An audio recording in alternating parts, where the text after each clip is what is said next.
Bueno, Bueno, llevamos 14 minutos aquí hablando de hablando de cosas la que no vida. tienen nada que ver con el tema de hoy. Ok, Bueno, ok. y suele pasar además. Qué horror. Sí, sí. Para hablarla Listo, tenemos, pero entonces, clara. uy, yo sé, clarita.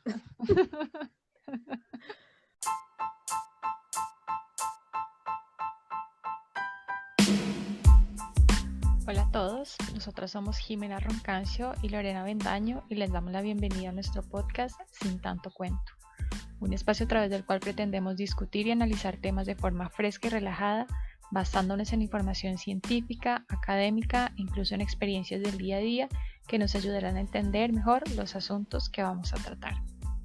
Bienvenidos.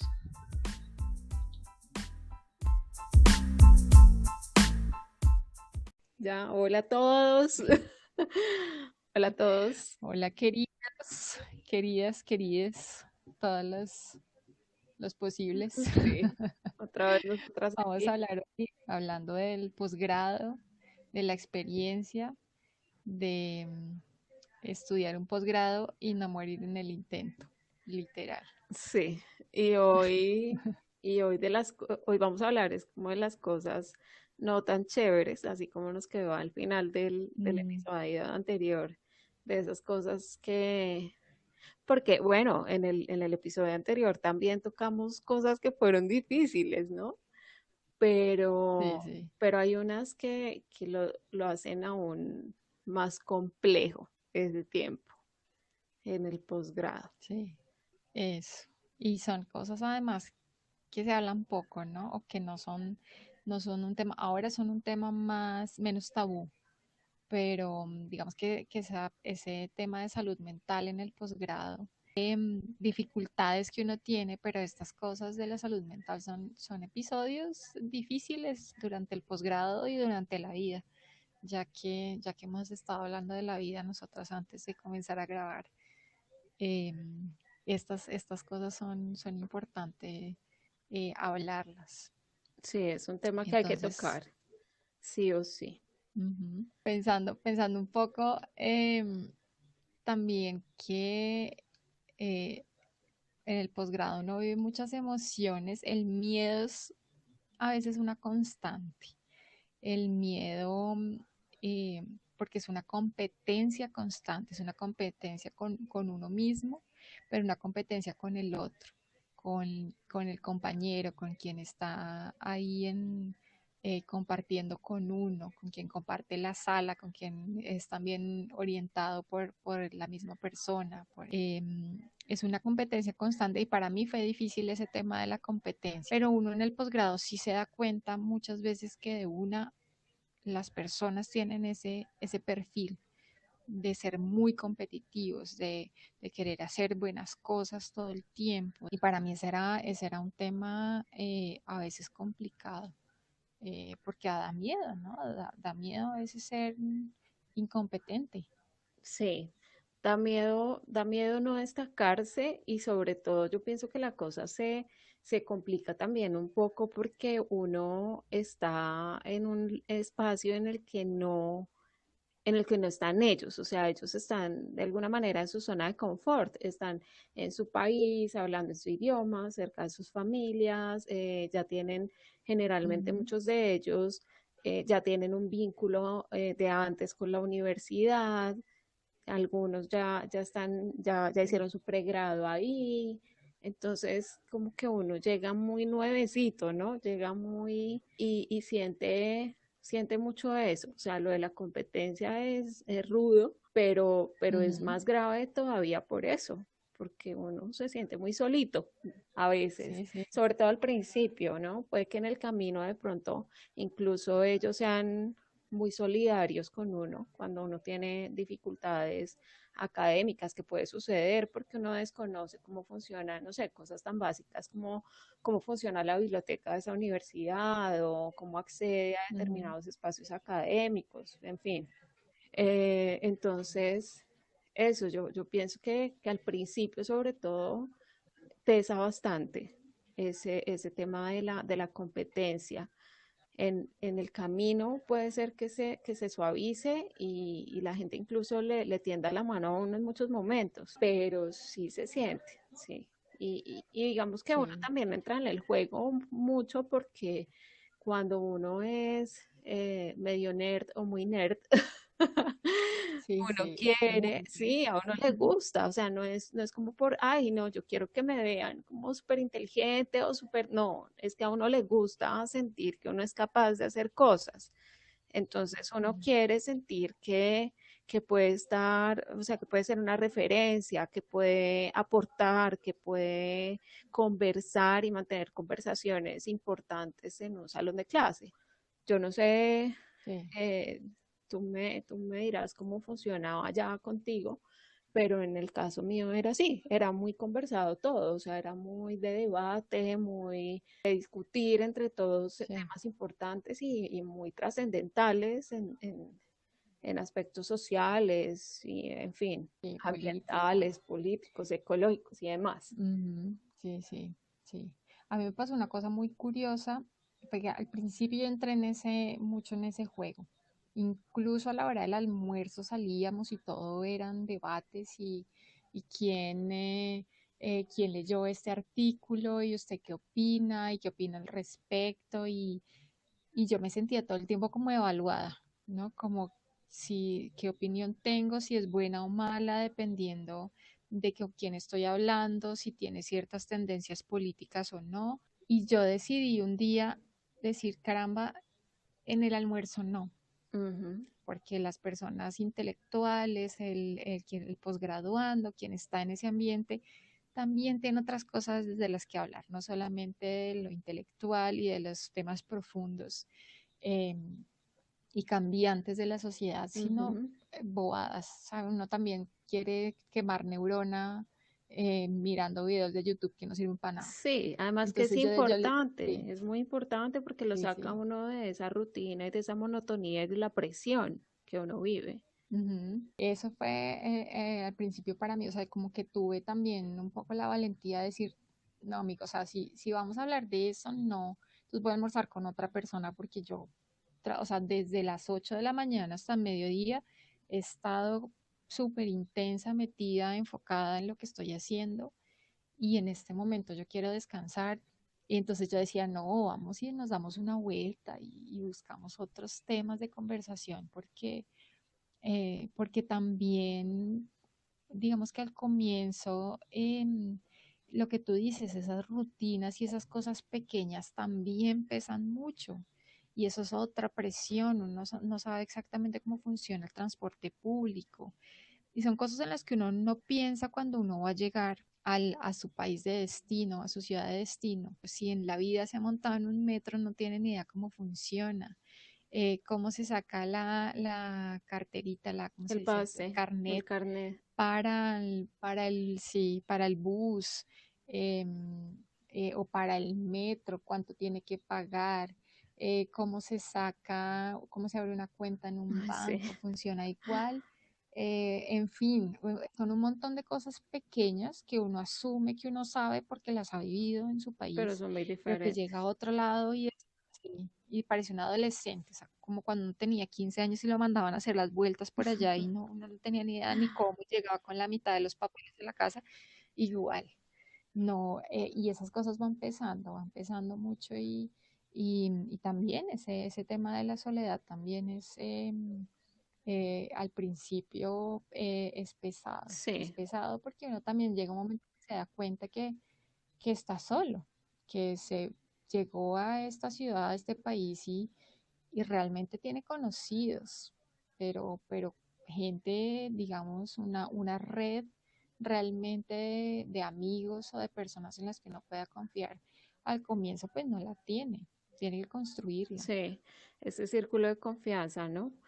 A mí además me parece Ujú. que, por ejemplo, en mi caso, yo salí de mi casa muy jovencita, pues porque yo nací en un municipio de Boyacá, tengo que irme después del colegio a estudiar en la universidad, entonces me voy para Bogotá y ahí empieza uno a vivir entre comillas, solo, ¿no? Porque pues primero viví con mi hermana, después con amigos, después con gente que no conocía, bueno, en fin. Pero ahí empieza uno a enfrentarse a ese tema de vivir solo, pero es muy diferente Ujú. cuando uno lo vive fuera del país. O sea, cuando la distancia es tan grande, porque, y no solo la distancia, es el tema cultural, eso afecta bastante, queriendo o no, eso complica un poco la soledad. Y pues bueno, además eso que tú dices, uno se da cuenta que está solo porque es que allá cada persona, sí, ya tiene una vida hecha en ese lugar. En Ujú. cambio uno no, uno llegó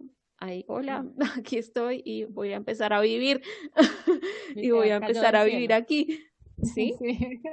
Entonces, no sé, la gente como los fines de semana, por ejemplo, yo qué hacía para romper con la rutina, yo estaba muy enfocada toda la semana en mis clases, en mis cosas de la universidad, en escribir, en leer, en fin, pero los domingos, por ejemplo, para mí eran el día de irme todo el día a la playa y me iba sola. ¿Por qué? Porque todo el mundo tenía algo que hacer. Todos tenían o el almuerzo con la familia, o la salida con el novio, la salida con la novia, o la salida con los amigos del pregrado, o con los amigos del grupo de la iglesia, o lo que sea, ¿sí? Todo el mundo De la tenía vida. algo que hacer y Ujú. pues uno ahí como, bueno,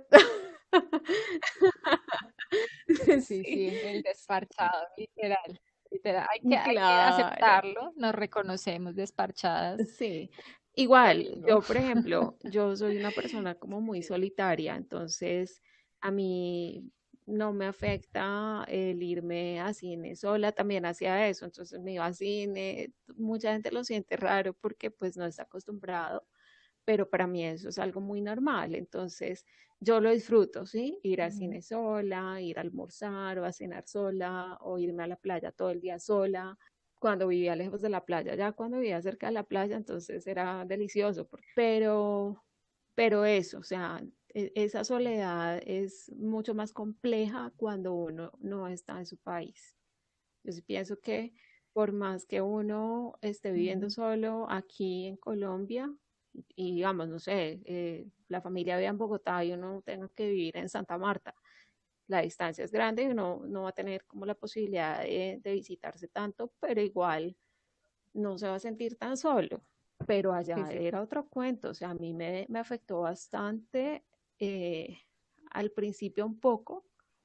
Además, porque yo llegué y como a las dos, como al mes, cumplí años y pues en ese momento todavía como que no con nadie, entonces toda sola ese día, pero me afectó Sí. más en otra etapa y fue ya cuando estaba escribiendo la disertación, que hay como que uno Bueno. mentalmente tiene que exigirse tanto que ya está afectado emocionalmente Ujú. por eso y pues encima está la soledad, está el extrañar a la familia. Yo extrañaba mucho a mi familia, pero más extrañaba muchísimo a mi perro, porque yo le decía a mi mamá, por ejemplo, o sea, yo con ustedes Ujú. puedo hablar por teléfono, pero pues con él no, o sea, no tengo ningún tipo de contacto, No, ninguno. Entonces son cosas que para muchas personas pueden parecer una tontería, pero para uno en el momento en el que lo está viviendo afecta y afecta mucho. Y yo pienso que si uno identifica que alguien que está cerca de uno en el posgrado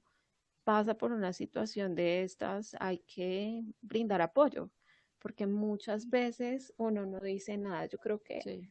casi que en la totalidad de los casos, cuando uno se siente así, uno se lo guarda. O sea, uno expresa lo que siente muy de vez en cuando es una cosa negativa. Y yo pienso que es por eso, precisamente, por ese ambiente competitivo, porque es difícil para un posgraduando decir, tengo miedo, Ujú. decir, no sé, decir, pensar que uno no se las sabe todas, aceptar, asumir que uno no sabe ciertas cosas. Y lo mismo pasa en ese aspecto personal. Asumir que me Débil. siento solo, asumir que tengo tristeza, que soy débil, que mi familia está lejos, pero resulta que yo tomé la decisión de venirme. Entonces, ¿para qué salió de su casa si se iba a sentir triste? Manu, yo Sí. no sabía que me hacía, que la cosa era así, ¿sabe? Que yo no, que yo me iba a sentir así de triste o que iba a haber eso. Por ejemplo, esa rutina pequeña, porque insisto, eso uno no Mm, lo mm. piensa cuando se va a ir. Uno piensa en que tiene que conocer el idioma, en que tiene que comprar el tiquete, en que tiene que tener la beca, en las cosas grandes. Pero Sí. en esas rutinas, uno muchas Yo creo veces que no, nunca. no se fija. Es cuando uno tiene la experiencia, es que uno le dice a la gente, esto va a pasar. Porque, porque literal, sí, todo el mundo tiene cosas para que hacer, el cumpleaños, el no sé qué, y pues uno no se puede ir de parchado, en serio, el amigo que acabo de conocer, venga, No, lléveme a la sí, fiesta no, de no. cumpleaños de su mamá, pues obvio Sí, no. sí. Y uno, Sí, sí. pues, lo que tú dices, por más que le digan, ay, ¿quieres ir? Uno es como, ay, pues sí quiero, pero no sé. Sí. Sí, claro. O sea, como que uno dice, esa parte, sí, es cierto, uno la omite completamente. O sea, uno no piensa en eso. Uno como que, pues, se Sí. va y ya. Ujú, Sí, se va pensando se va pensando en que, bueno, tiene que ubicarse, en que va a tener que invertir ujú. su tiempo estudiando, en que va a conocer gente de la universidad, pero uno no piensa en esos espacios de descanso en los que se va a sentir tan solo. Sí. Es bien complejo ese tema. Ujú. Otra cosa que sí interesante, la que es interesante hablar es esa relación que uno tiene también con el orientador, porque el orientador o el asesor de tesis se convierte en un personaje central en esa historia del posgrado, sea la maestría o sea el doctorado. Yo tuve la fortuna de que es una señora muy acogedora. Entonces ella siempre estuvo desde el comienzo. Si usted tiene una urgencia, me llama. Si usted necesita alguna cosa, me llama. Si no sabe si tiene una emergencia y necesita ir al médico, me llama. Entonces yo tenía un respaldo, digamos, en ella, pero también era una figura de poder. ¿No? Ella es mi asesora de tesis. Entonces esa relación para mí era difícil, digamos, ese tener esa confianza de poder decirle, me está pasando esto, si me sentía frustrada porque estaba terminando la maestría, por ejemplo, y no sabía, quería quedarme para el doctorado y no sabía cómo podía hacerlo. Y entonces ella fue como mi mamá, ya, digamos, en esos 4 años del doctorado teníamos esa relación cercana, pero al comienzo era difícil para mí, digamos, no tener cierta distancia con ella, no guardar cierta distancia, porque además es muy común y uno escucha muchas historias de gente que lo pasa muy mal con los orientadores o con los asesores, que tienen muy mala relación personal, orientadores que abusan de su situación de poder, que mandan a sus orientandos a recoger la ropa a la lavandería, a cuidar los Horror. niños, a recoger los niños de la guardería, pues o sea, a todo menos a lo que tienen que hacer en orientación del trabajo de grado. Y también en abusos de todo tipo, ¿no? Entonces, por eso les decíamos el episodio pasado que debe ser una persona de verdad, no solo en lo académico es muy importante porque obviamente usted va a figurar con ellos en sus publicaciones si las hace, su tesis va a ser para siempre Ujú. su tesis orientada por fulanito de tal, eso es importante, pero además es esa figura central Sí, a mí, en por esa ejemplo, me historia. pasó que yo inicialmente, digamos que mi idea de proyecto de tesis era en una isla en la que yo vivía aquí en Colombia. El proyecto era para desarrollar allá. Y Ujú. la persona en Isla Mucura, ¿De qué isla en el es? archipiélago de San Bernardo, en el Es islote un y en lugar. Isla Mucura, que están ahí Ujú. pegaditas. Allá viví un tiempo y bueno, algún día tendré que hacer algo grande por ese lugar. Quedará registrado en este podcast. Pero sí, inicialmente era allá y era un tema que tenía que ver con conservación. Entonces yo busqué a una persona allá en la universidad, un profesor de mi programa, que pues era muy bueno en eso. Te cuento que la dificultad que tuve con él es que no conectamos. No conectamos en qué sentido. Yo no me sentía motivada, ni me sentía Ujú. acompañada, ni me sentía orientada. Él es un muy buen profesor, es una persona con mucho conocimiento en esa área, pero no lo logramos y adicional a eso, pues yo tuve dificultades para conseguir información, la comunicación con las personas que viven en esta isla en ese momento estaba aún más difícil de lo que es ahora. Entonces, pues eso como que no me estaba permitiendo avanzar tampoco y tuve que cambiar de, de idea de proyecto, ¿no? Que eso también es otra cosa maluca que se puede presentar, que bueno, al final no es tan maluca porque no es como que no te funciona esta, entonces tienes que sufrir mucho la próxima idea de proyecto que vas a tener, no, pero sí puede suceder y eso también asusta un poquito y lo deja uno como que medio en el limbo durante un tiempo porque uno queda medio desubicado, ¿no? ¿Y ahora qué? Afortunadamente, durante una clase que yo vi en la universidad, conocí a una profesora que era quien daba esa clase y esta señora y yo de una, o sea, como que yo la oía hablar todas las clases, yo decía, no, esto es, y esto tiene mucho que ver además con mi región, que es el Valle de Tensa en Boyacá, entonces perfectamente podría hacer tal cosa. Y se lo propuse a ella, le dije, mira, yo he Ujú. estado en esta clase ya esta semana, no sé qué, entonces Sí. bueno, eso. Y ya hablé con ella después de algunas clases que tuvimos. Le dije, yo creo que me gustaría mucho que tú me orientaras en este proyecto, en esta idea que yo tengo. Es esto. Porque además en esos días como que de una, ¿no? O sea, cuando uno quiere algo, las cosas le fluyen súper lindo. Entonces me senté a escribir y ya tenía pues Sí. montado toda la propuesta del proyecto y le dije, mira, es esto. Y ella me dijo, me encanta la idea, sí, de una. Y yo, bueno, y fue súper bien. Bueno, Incluso ella estuvo hagámoslo. aquí en Colombia conmigo. Ella vino un mes, no, vino Mm, 15 días, 15 días. Y estuvo aquí ujú. donde yo iba a desarrollar el proyecto en el Valle de Tensa, fuimos a los pueblos en los que iba a estar, o sea, fue muy buena experiencia, súper chévere porque ella conoció el lugar donde yo pretendía Qué desarrollar mi lindo. proyecto, entonces fue muy, muy chévere. Es una persona súper linda, lo que tú dices, no solamente en su tema profesional es muy buena, es excelente, sino que es una persona muy Ujú. linda. Entonces, eso es súper, súper, súper importante. Sí, no hay nada que hacer, es la base de muchas Sí. cosas, esa relación Del éxito, iba a del decir del éxito. suceso. Del éxito del posgrado. Yo conocí una historia, obviamente no voy a decir Sí, nombres porque pues sí, no, sí, sí. digamos que no he pedido permiso para contarla, pero es una cosa que me impactó mucho. Una compañera que yo tuve en la maestría y ella tenía una idea de lo que quería hacer para su doctorado. Comenzó con su tema de doctorado, hizo la maestría con un orientador X, y tenían una relación ahí, o sea, no era la mejor relación, pero digamos que ella sacó su maestría adelante y le parecía que era la persona con la que debía estar en el doctorado.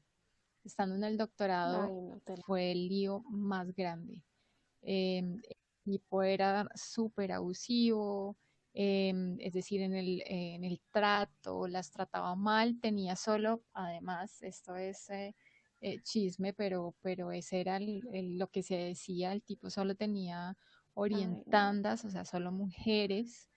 Había unas reglas súper obtusas para usar los computadores en el laboratorio. Bueno, había mucho lío y ella terminó em, queriendo cambiar de orientador, pidiendo cambio de orientador al consejo académico. Se lo otorgaron, pero no había nadie que la orientara. Entonces ella tuvo el final del doctorado, como a mediados final de doctorado, o sea, los últimos 2 años y medio más o menos, Ay, no. ella no tuvo orientación. Tuvo un orientador, luego otro orientador, ¿no? Y, o sea, la angustia de esta mujer, el dolor que le causaba a uno como su amigo, ver que ella no tenía una orientación, que estaba haciendo una cosa, además porque la capacidad de esta niña de análisis, de proponer cosas interesantes. Ella siempre muy activa, siempre. Yo decía, caramba, pero ¿por qué no? ¿Por qué no puede tener un orientador que de verdad le ayude? La experiencia de ella para mí fue bien marcante porque yo la veía ella todo el tiempo y hubo un momento en el que se desapareció de la universidad, no volvió. Yo me contacté con ella, le dije que cómo estaba, que qué había pasado. Me Ay, dijo, no, yo no qué quiero horror. volver a esa universidad. O sea, yo voy a terminar mi doctorado porque ya lo comencé y yo no puedo perder la oportunidad, pero yo no quiero ver más la facultad, no quiero estar en ese espacio. Entonces fue bien tensa porque bueno, al final ella encontró, los últimos 4 meses tuvo quien la orientara, hizo el documento, se lo corrigieron, miraron lo que debía presentar, hizo eso y presentó su evaluación, hizo su defensa y ya terminó el doctor, pero fue una experiencia tan triste y pero, Terrible. entonces Tú fue me hiciste bien acordar, triste, eras tú ahí bien hablando y yo triste. moviendo la cabeza diciendo sí, ¿no? Porque me hiciste acordar de dos compañeras mías, dos. Una de ellas estaba haciendo, ella es ingeniera ambiental también, de allá, y ella estaba haciendo su Ujú, disertación, era sobre metales pesados, y ella no tenía ninguna experiencia en el tema. Decidió hacerlo porque quería hacer investigación sobre eso. Y ujú. pues le dijeron, mira, con tal persona. Y ella fue y buscó a esta persona, a este profesor que es doctor en eso, que es un teso, y el tipo, sí, claro, yo te oriento, yo no sé qué. Y pues te cuento que ya estábamos muy cerca, nosotros teníamos que hacer una cosa que se llama seminario uno, y es que como este programa en el que yo estaba está en diferentes universidades en el Nordeste, entonces hay como un congreso, como una reunión de de toda la gente de maestría y de doctorado de ese programa, y allá pues hace uno como una presustentación. Ujú. Pues ella lo sufrió un montón porque desde ese momento no tuvo quien le dijera qué hacer, ni quien la ayudara, ¿no? Porque no es que le digan a uno, haz esto, haz lo otro, sino que le guíen su proceso, pues ese es el trabajo de un orientador. Ella siempre Sí, estuvo súper abandonada, y una amiga nuestra estaba haciendo un sí. trabajo también Mm, con recurso hídrico, pero ella estaba en otro tema ahí, que era más como con la comunidad y más como la parte de humanas. El caso es que ella estaba, su orientadora es una señora maravillosa, y esta señora prácticamente la adoptó, o sea, nunca fue formalmente su orientadora, pero ella fue la que le ayudó en todo. Y ella logró sacar adelante la maestría mm, por eso, porque encontró a este angelito que le dijo, venga para acá y yo le ayudo, porque si no, mm. o sea, hasta el último momento, y que es un momento muy crucial, y que es una persona muy importante, el orientador. Entonces, sí, ella Sí. fue así. Y otra, ella estaba haciendo su trabajo como en conservación, y estaba con un orientador, y este orientador como que no, o sea, no funcionó. Entonces ella dijo, no, me toca buscar otro, y ya había pasado la presustentación, o sea, es que le quedaba un año, menos de un año, y ella no, pero yo a estas alturas que voy a cambiar. Y Sí. entonces yo le dije a ella, mira, a mí me pasó y yo cambié y fue la mejor decisión y me ha ido súper bien después de que cambié. Entonces, dale, o sea, hazlo. Y pues lo hizo, con la mala suerte de que a ella buscó a una persona pensando que esa persona iba a ser excelente, solo que este señor es el tipo de persona que cuando tú le caes súper bien, entonces se mete en el cuento con toda, y mejor dicho, o sea, es Mm, el hijito, el orientando es el hijito, pero pues ella no fue esa hijita, entonces fue completamente abandonada otra vez. O sea, le pasó con uno y luego con el otro. Y el día de la no, qué sustentación, el día tristeza. de la defensa de su disertación, te dijo, o sea, con esa carita, qué pecado, nos dice, miren, todo esto que está aquí lo hice yo sola, sola. Él ni siquiera me hizo la última revisión. O sea, yo no sé si esto está bien. Yo vengo aquí a sustentar frente al jurado sin Mm, saber si está bien o mal. Yo lo hice sola. mm, Esa vaina tiene, o sea, tiene uno que pensarlo muy bien y tiene uno que, o sea, si uno identifica, eso que me pasó a sí, mí, si uno identifica que no va a funcionar, eso es como las relaciones. Sí, como con los novios. O sea, algo sí, sí, pasó y uno dice, uy, total, momento, o sea, sí, sí, aquí falló algo y eso como que no va para ningún lado, entonces mejor no pierdo el tiempo. O sea, mejor corto de una y o me quedo sola o me busco a exacto. alguien que sí me vaya a funcionar, porque pues, qué bobada. Es lo mismo, es lo mismo, es Alguien lo que sí mismo me que con los oriente. novios o las novias, o sea, A veces también depende de la universidad, obviamente, pero a veces si uno pierde, sea el examen de cualificación, que es el sí, primero al es que como se una refiere el Lore, presustentación, lo al que sería año, una presustentación aquí en Colombia, ¿no? Sí o, se llama así, creo. y ya luego la defensa, si uno pierde eso, digamos, en la USP hay programas en los que uno tiene 3 o 4 meses para arreglar lo que debió haber Sí, hecho es en un verdad. doctorado en 4 años, en una maestría en dos. O sea, te dan nada de tiempo para arreglar tu documento y volver a presentarlo. Si es pesada la presión en un proceso normal, o sea, teniendo esa exigencia al final de lo arreglas en este tiempo tan corto, no es para volverse uno loco, en serio.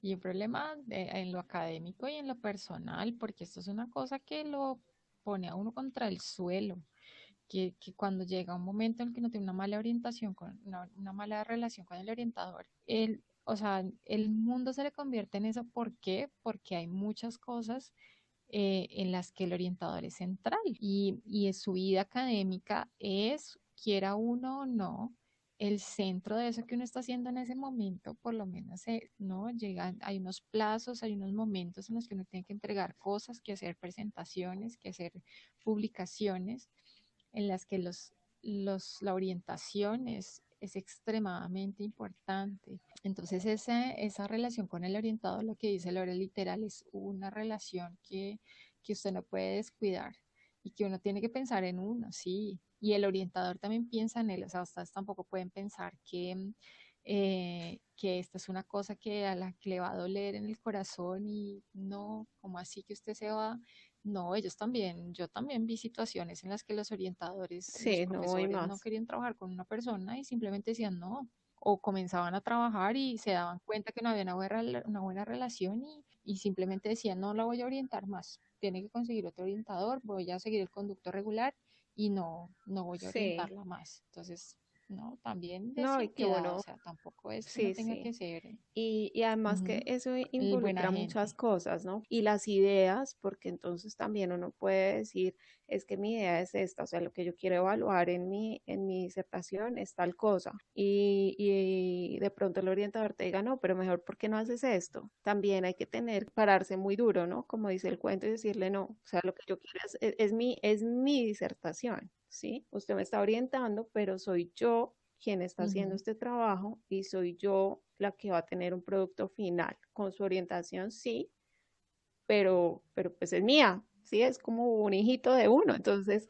uno tiene derecho a hacerlo como uno quiera, entonces muchas veces Sí, también quieren como cambiarle el curso de la sí. investigación a uno y pues no, uno tiene que tener súper claro que lo que uno quiere hacer, tiene que buscar la forma de hacerlo lo mejor posible, sí, pero su investigación no puede cambiar porque su orientador lo decida, porque tampoco está bien permitir eso, que también puede pasar. Y Ujú, por otro ujú. lado, esa relación también es complicada porque están los plazos, ¿no? Allá, por ejemplo, hay unos plazos que uno Ujú, tiene que cumplir, entonces el orientador se sienta con uno o la sí, orientadora y le dice, bueno, me vas a entregar esta parte para revisarla a tal fecha, yo te la devuelvo tal fecha y tú haces las últimas correcciones para tal fecha. Y así funciona, o sea, es supremamente estricto con muchos de ellos. En mi caso, por ejemplo, ella es súper querida, o sea, una persona maravillosa, pero con los plazos era muy estricta y esa presión es jodida. Entonces uno tiene que ujú, también escoger muy bien a la persona con la que va a vivir este tiempo largo, porque son muchas cosas las que involucra esa relación de tutor de la tesis y pues, estudiante de posgrado. Sí, supongo. Entonces, sí, sí, total. Ujú. Eso es, Existen también otras cosas que son otras presiones, ¿no? Dentro del posgrado, dentro de lo que uno hace, que la participación, por ejemplo, en congresos, en bienales, en un mundo de eventos, científicos o no, dependiendo obviamente de lo que uno está haciendo dentro de su tesis o su disertación, que también son presiones que a veces uno no se da cuenta que tiene y que son pequeños, son plazos, a veces uno se da cuenta del congreso 5 días antes de que cierre el plazo y es el congreso al que uno quiere ir, porque además tampoco nos podemos decir mentiras, ¿no? Mucha gente también está pensando en que el Congreso es en Dubái, o el Congreso es en Costa Rica, o el Congreso es en Cuba, y entonces sería súper chévere ir, pero también hay un mundo de personas que sería interesante conocer y va a estar el más de su campo y entonces usted quiere ir, como yo he dicho siempre, es el Jimi Hendrix de mi campo. Si yo fuera guitarrista, ese sería Jimi Hendrix, entonces yo quiero ir a ese congreso, pero también son plazos pequeños en los que el orientador a veces puede ayudar mucho o puede que no también, ¿no? Entonces, es un poco también aceptar que el posgrado y la disertación y la tesis y la experiencia completa también es un juego en conjunto, también es un trabajo en conjunto, que uno no se puede echar todas las cargas siempre, que esa presión no puede ser todo el tiempo solamente de uno, sino que pues, que hay que liberarse de un montón de cosas y hay que compartirla y hay que, precisamente por eso, tener una orientación muy buena, porque si no, de verdad que o uno lo deja de lado y se pone a hacer otras cosas y porque ya no quiere más, quiere como salirse de esas presiones o se echa las cargas encima dependiendo de la personalidad que uno tenga. Obviamente yo por lo menos me echo las cargas encima y comienzo a hacer todo yo y mirar cómo cumplo con las cosas, aun cuando no sepa cómo hacerlo somos siempre. dos, somos dos. Ujú. Sí, además uno se echa las cargas y se responsabiliza de todo, pero además todo quiere tenerlo perfecto, ¿no? O sea, son dos cosas Ujú. que combinadas son terribles porque uno asume una presión muy grande. Todo lo que implica tener un tiempo específico para cumplir genera mucho estrés. Entonces es una cosa que uno tiene bueno, es difícil decir que hay que aprenderlo a manejar porque en realidad, no sé, uno no aprende a manejarlo, uno simplemente lo vive y tiene que ver cómo lo vive, más bien Sí. esa es la cosa, o sea, más bien cómo lo hace llevadero en el tiempo, porque pues de aprender a vivirlo, a manejarlo, no, Sí. no, es muy jodido. Sí, Pues esa es la realidad. que hay que enfrentarlas, que si uno quiere tener Ujú. una experiencia académica redonda, va a tener que enfrentar ese tipo de cosas, ¿no?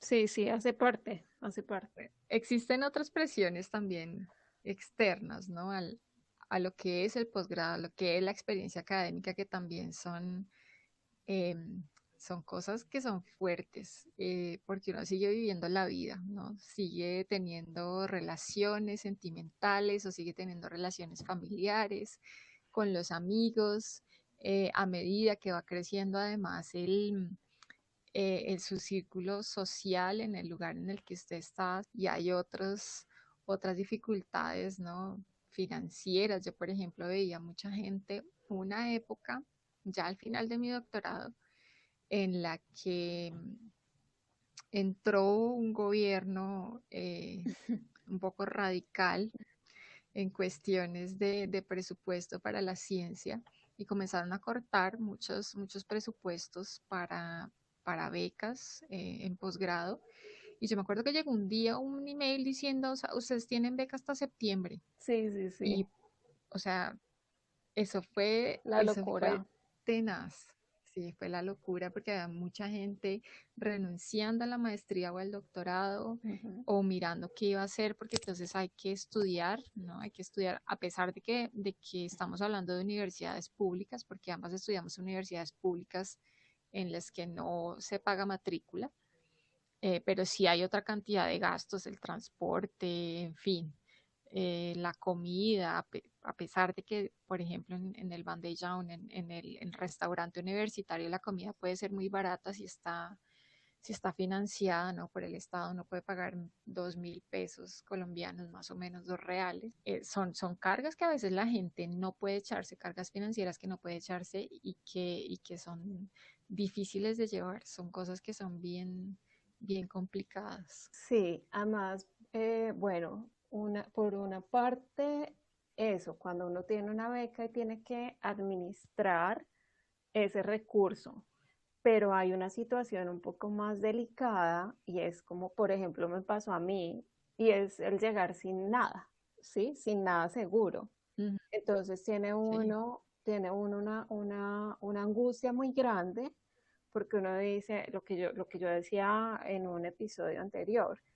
Uno tiene un recurso, tiene unos ahorros con los que se va, pero la incertidumbre es muy grande porque uno no sabe hasta cuándo le va a alcanzar el dinero y si uno efectivamente va a lograr conseguir un trabajo o no en caso de que no logre conseguir una beca. Puede que no pase que uno no tenga que comer, ¿sí? O sea, no es tan así porque, por ejemplo, en mi caso, pues eso, yo tenía algo con lo que podía estar un tiempo, pero la incertidumbre es una cosa horrible. Entonces uno no está bien hasta que llega el día en que consigue un trabajo o hasta que llega el día en el que le dicen usted va a tener una beca. sí, Esos son como los dos escenarios. Uno, el tener que administrar lo que te dan de la beca, porque cuando no tiene una beca solamente el compromiso es que solo puedes estudiar. Entonces, eso no sí, es tampoco integral. muy justo. Sí, para doctorado es un poquito Ujú. más, pero para maestría siempre es muy, muy apretado.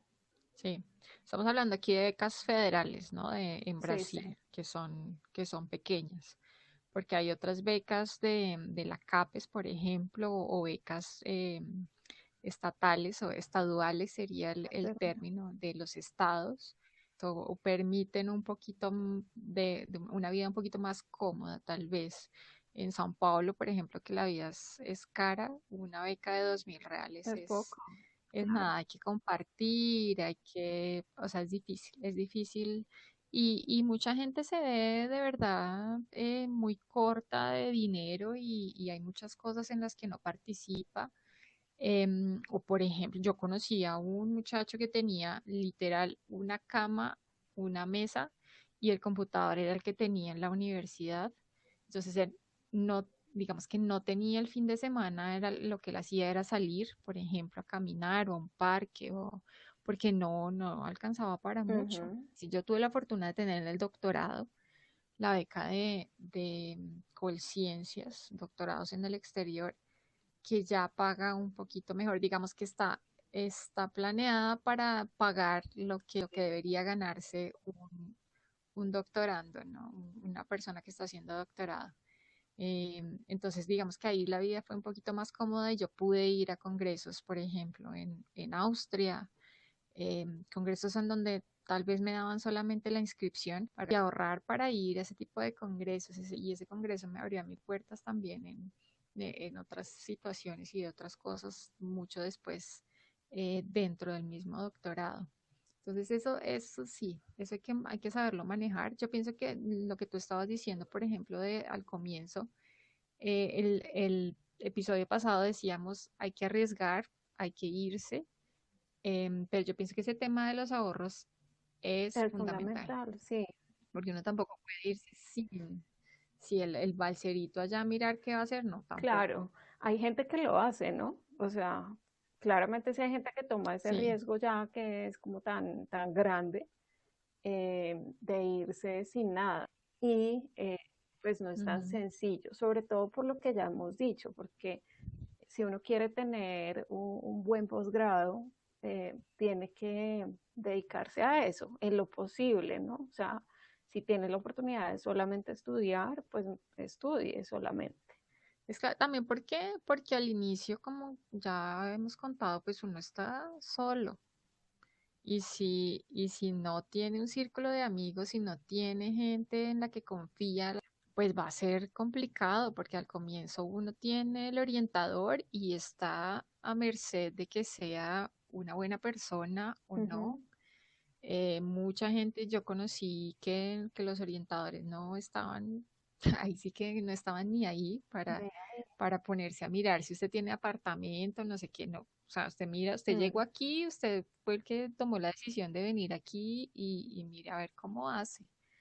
Como hay otros que obviamente que sirven de fiadores, por ejemplo, para alquilar un apartamento o que le prestan a usted dinero. Bueno, hay mucha gente, pues obviamente como en todas partes, ¿no? Hay gente buena gente y hay gente mala gente, pero uno no puede confiarse y hacer esa red de amigos es al comienzo difícil si uno también tiene además esa carga financiera que no le permite compartir muchos espacios o sentirse cómodo para salir y hacer amigos. Sí, yo creo que, por ejemplo, yo no me vi nunca en esa situación, ¿no? Afortunadamente.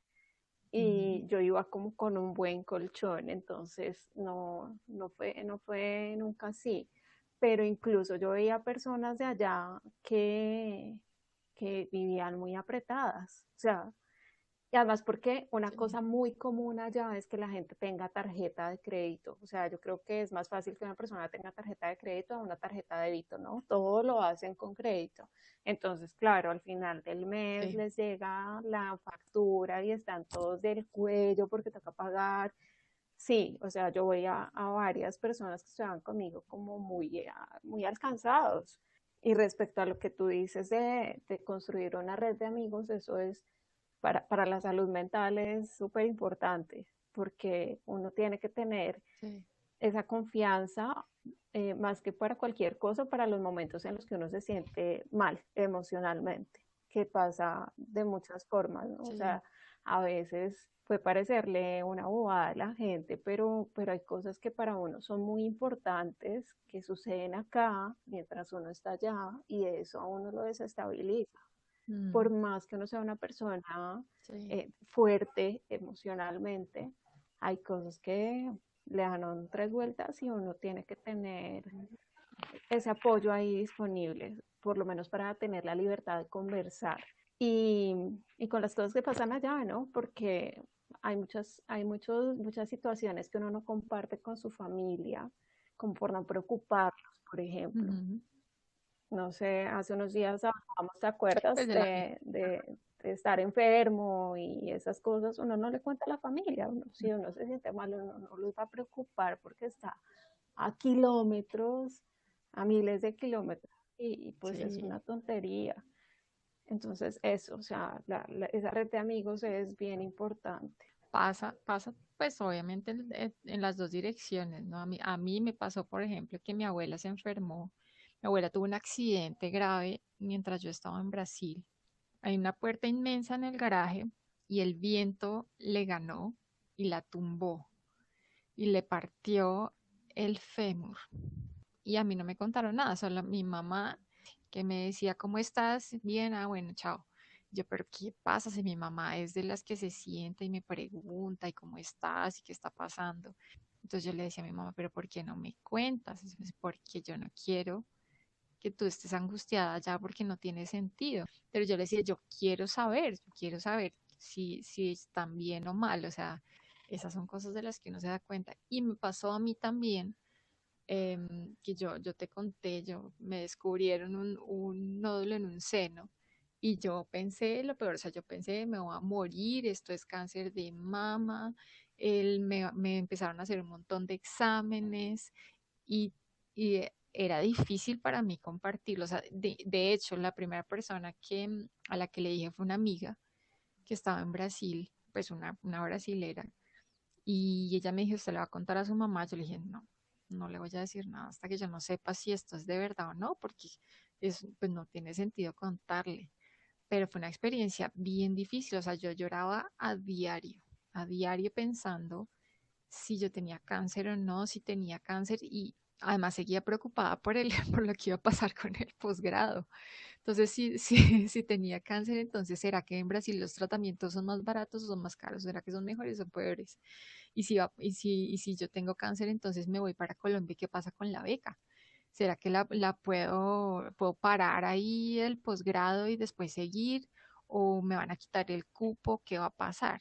Entonces, digamos que en ese momento yo ya estaba en el doctorado y ya tenía un núcleo de personas que eran de mi confianza, mis amigas que durante el doctorado fueron como mis hermanas. Y fui, obviamente tenía un apoyo psicológico importante y fueron ellas las que me acompañaron a los exámenes y me dieron ánimo y me decían, no, tranquila.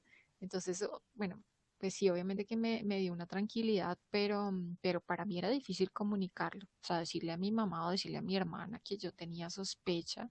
No, ya después sí les conté, les dije, ay, mire que me pasó esto, pero no es nada, tranquila, así ya. Pero yo nunca conté digamos, la presión psicológica y el miedo que yo tenía de estar enferma y de no saber qué iba a pasar. Qué iba a pasar no solamente en mi futuro como persona, como ser humano, sino en mi posgrado. No sabía de qué manera yo iba a poder enfrentar una cosa así, si eso era lo que me tocaba vivir. Sí, Difícil. esas situaciones, como dices tú, de los dos lados. A mí también había cosas que no me decían. Ese tema de mantener a la gente, o sea, de crear ese círculo de confianza para poder apoyarse en alguien en esas situaciones es muy importante y también no olvidarse de las relaciones que uno tiene acá, porque también uno como que se aísla porque Ujú. llegó a otro lugar, porque claro, hay personas que pues por situaciones diversas uno pierde contacto y eso tampoco está mal, pero sí el mantener vínculos con personas de acá ayuda mucho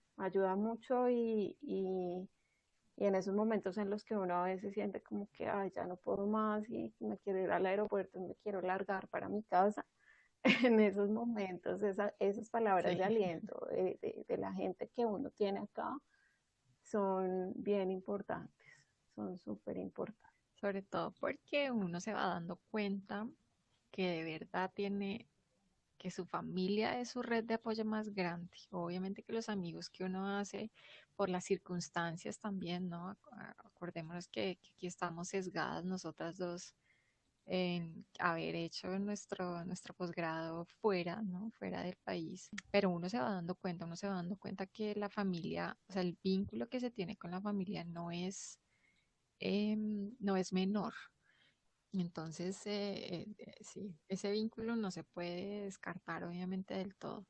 Eso sí, deje aquí el novio Uy, tóxico sí, o la porque novia tóxica. esa es otra cosa. Yo pienso que uno tiene que tener relaciones muy sanas en ese sentido. Ese tipo de relaciones de pareja tienen que ser muy sanas y muy tranquilas durante el posgrado. No solo por uno, sino por la otra persona, porque de verdad tiene que, o sea, yo no tenía una relación en ese momento, pero pienso que si yo hubiera tenido una Ujú. relación con alguien, habría tenido que aguantarme muchas cosas, ¿no? Bueno, tenía cerca a una persona que de alguna manera cumplía ese papel, pero no era una relación, sí, algo así, pero sí Un era una persona tinieblo. que me aguantaba bastantes cosas, ¿sí? Como esos momentos de lo que decía ahorita, de ya Ujú. no puedo más, de quejarse, porque claro que es normal quejarse, porque claro que uno tiene momentos de tristeza, de rabia, de frustración, de muchas cosas negativas, o sea, el posgrado tiene muchas cosas buenas, pero también tiene situaciones muy negativas, tiene cosas que lo afectan a uno muchísimo.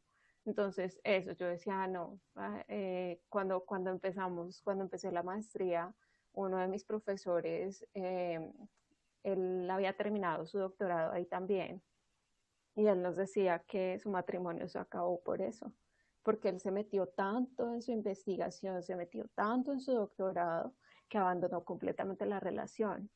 Entonces, esas cosas también hay que ver cómo uno equilibra porque sí, sí puede pasar eso que le pasó Sí. a él.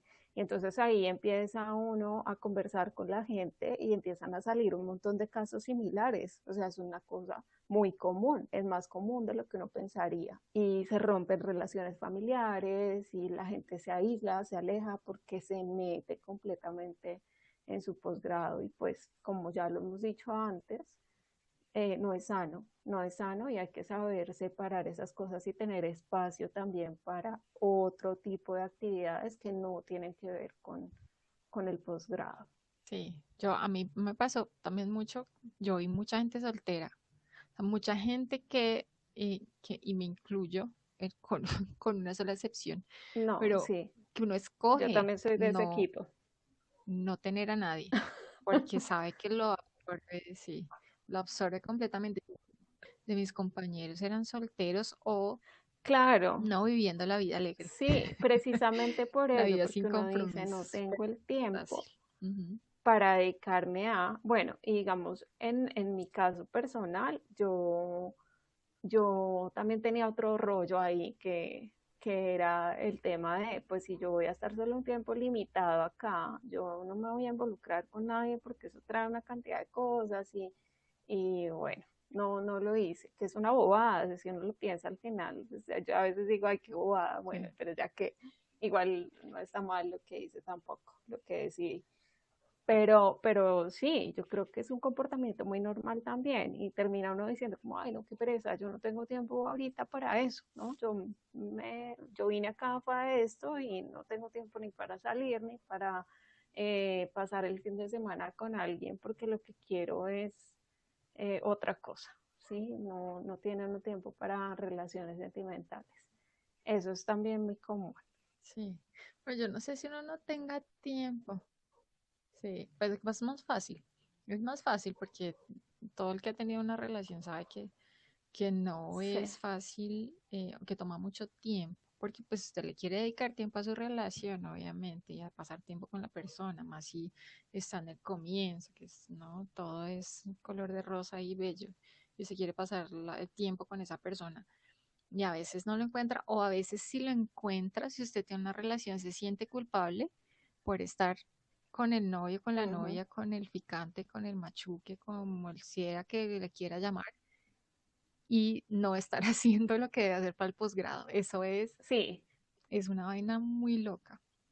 No se está pensando, si está con los amigos también. no sé, yo estaba de lunes a viernes súper metida en eso, trasnochaba, a veces no podía dormir porque tenía que Ujú. leer demasiado y presentar trabajos, en fin, esas cosas.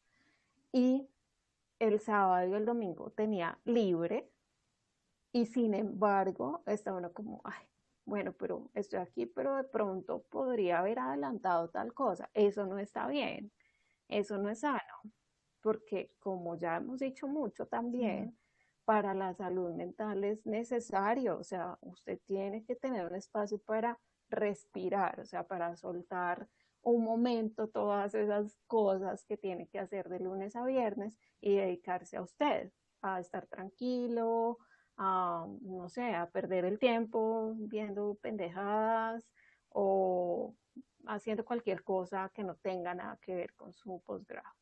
sí, Tiene que buscar mucho, esas muy, muy, muy alternativas, necesario. porque es que si no uno se enloquece y es literal, o sea, hay gente que de verdad termina con problemas psicológicos, con problemas psiquiátricos y termina medicada de por vida por el posgrado. O sea, son situaciones que no estamos exagerando, son situaciones que terminan súper mal. Entonces, esa es otra cosa que tenemos que empezar a hablar también, ¿no?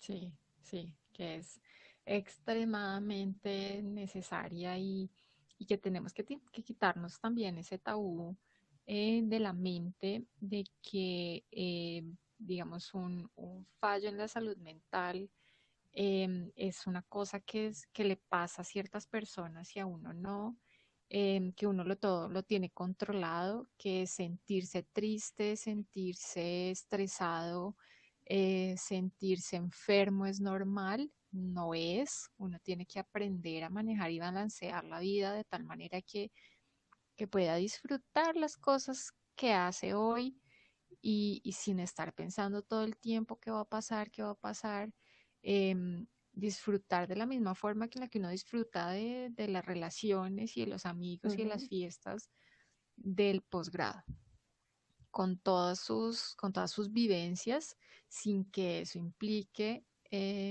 perder. salud mental, ¿no? Eso es Con una buena expertos. idea, ¿no? Poder invitar a alguien que nos resuelva, o de pronto que no nos resuelva dudas, no, sino más bien que pueda ayudarnos a entender eso, o sea, cómo se maneja, por qué sucede, porque, por ejemplo, yo tuve un caso de eso, y yo siempre he dicho y he sentido que yo soy una persona muy estable emocionalmente, y me pasó, y básicamente fue que estaba llorando y me di cuenta que estaba sola y que llevaba 2 o 3 días sin salir de la casa. Sí, como que fue en 5 segundos que desperté de lo que me estaba pasando, me senté en la cama y sentí una cosa terrible, sentí Ujú. como desesperanza y me sentí muy, muy mal, o sea, yo no sé ni siquiera cómo explicar la sensación que tuve, pero fue muy preocupante y, y bueno, tuve que buscar eh, ayuda, ¿no? Apoyo.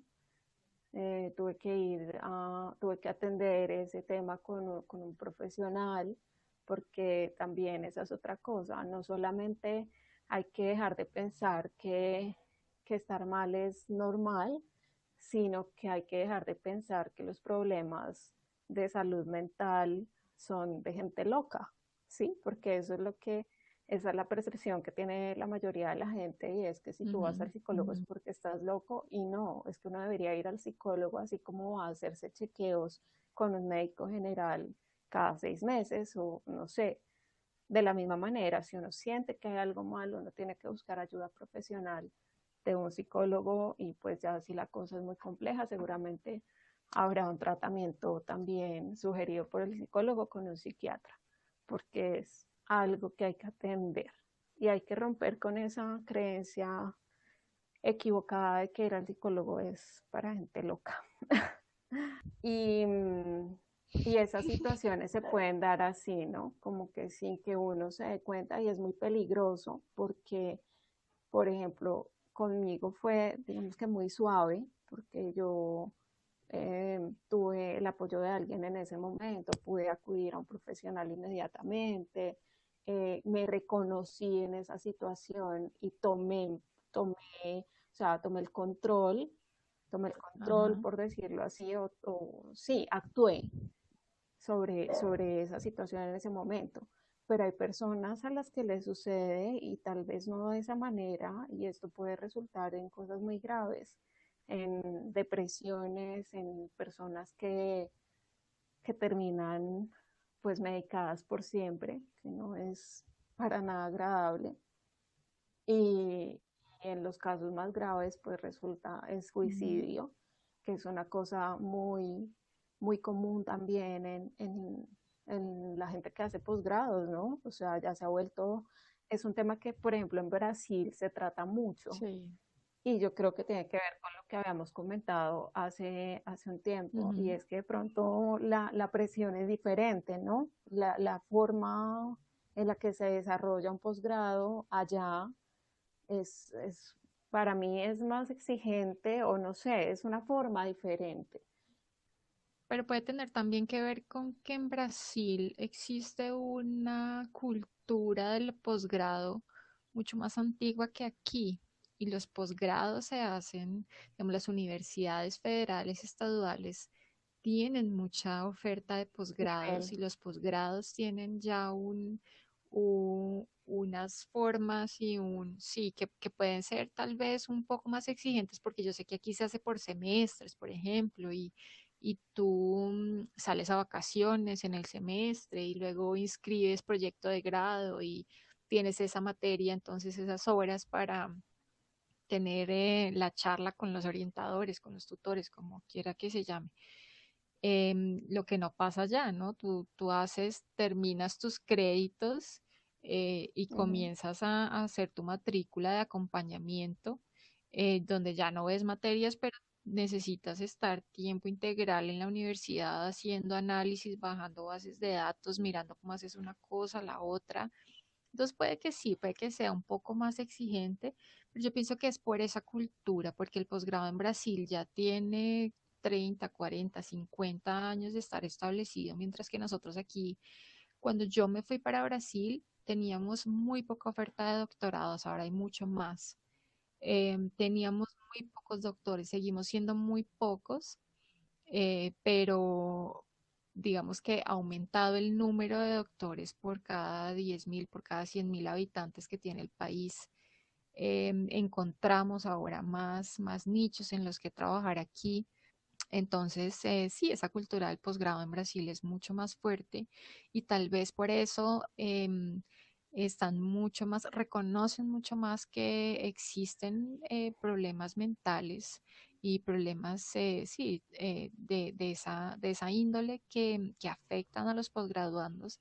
Ujú, Están mucho más sí, metidos en esa onda porque esto es una cosa a nivel mundial que se está hablando de cómo afecta la salud mental de las personas hacer un posgrado, cómo está afectando hacer un doctorado, por ejemplo, a los jóvenes que hacen doctorados.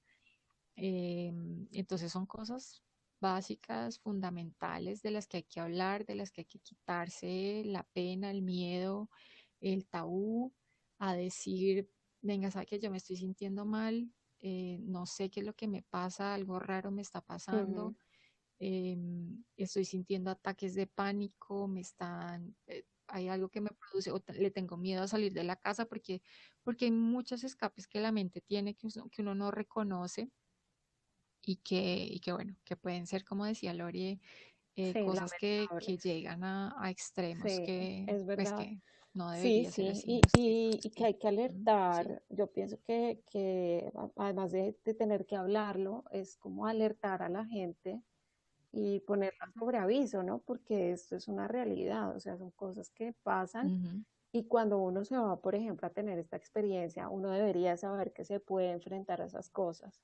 Entonces, bueno, yo creo que es interesante poder que hayamos Sí. terminado aquí hablando de eso porque podemos hacer un próximo episodio en el que invitemos a alguien que en serio nos ayude a entender esto. Esto es tan grave que puede pasar con la gente que hace posgrados, con tantas cosas encima, con tantas presiones y con tantas cosas difíciles. Y con tantos cuentos que les contamos aquí, sin tanto cuento.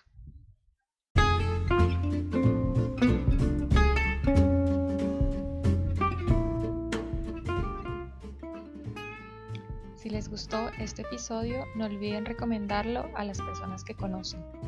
Síganos en Instagram en @sintantocuento.col y recuerden que pueden enviar sus comentarios y proponer nuevos temas en el correo sintantocuentocol@gmail.com. Nos vemos en el próximo.